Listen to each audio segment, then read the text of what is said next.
return to us. We await you, oh beloved of the old faith. Camilla York. She is to blame, Catherine, for everything. And how do you know I'll be bored out of my mind? Well, spending a week with an uncle you've never even met. Catherine, no.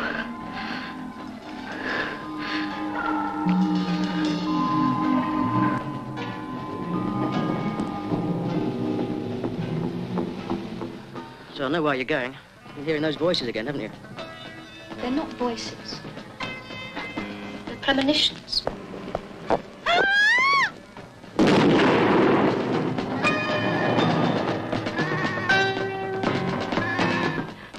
I saw something. You are a direct descendant of Camilla York. But I saw it, Stephen. But it wasn't my parents who were burning. It was me.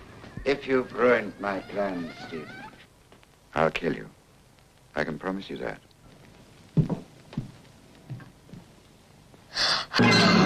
Vicious, isn't it?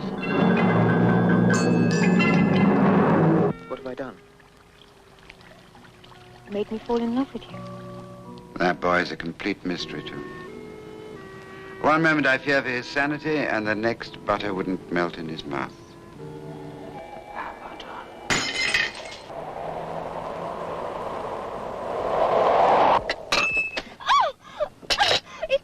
Seek her out.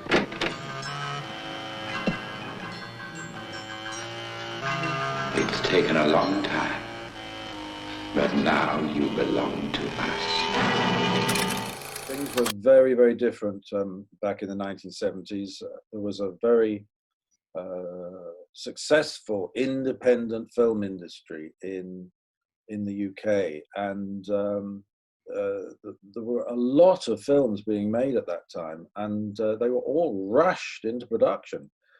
I mean, this is absolutely unheard of today, of course, but you could make a living out of the film business in those days. You could go from one film to the next.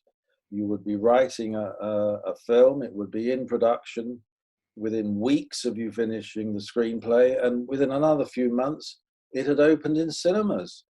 So I know it's hard to believe today that doesn't happen at all, but that was the way it was back in the 1970s. There was a lot of money to be made, mostly by producers, of course.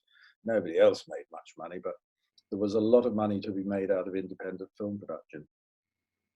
What did you grow up on? Like, what were you watching as a young man that's made you think, that worked its way into your imagination? Was it the Hammer films, or what were you watching when you were a kid? Probably I was obsessed by horror, and I've said many times that I remember that as a child of maybe 8 or 9, I can't remember, my father used to take me to London's West End to see the sights, and I would insist on guiding him away from Buckingham Palace and places like that, because I wanted to go to Piccadilly Circus, because that's where there was a cinema called the London Pavilion, and they showed horror films. And I was strangely attracted by the lurid photos and posters outside this cinema, and one film in particular, Tarantula. All right, men. Fire 2 rockets on this first pass.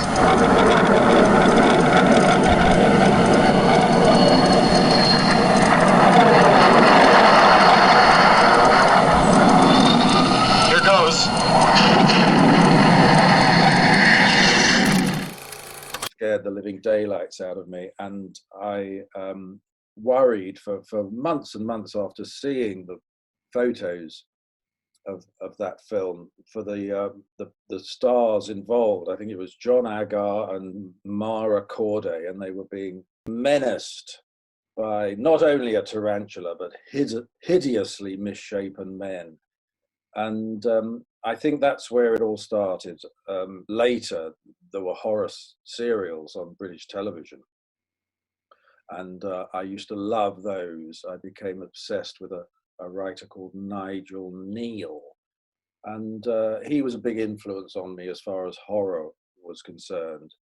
As I grew older, I wasn't that interested in Hammer. I didn't like their gothic output. I couldn't relate to it, but I certainly could relate to what I called at that time domestic horror, things that could happen to you in your own house or when you opened the front door and went into the street. I thought that was much more frightening. Your road to redemption is paved with tombstones. No quarter, kill all masters. Go to noquarterkillallmasters.com. Rated R.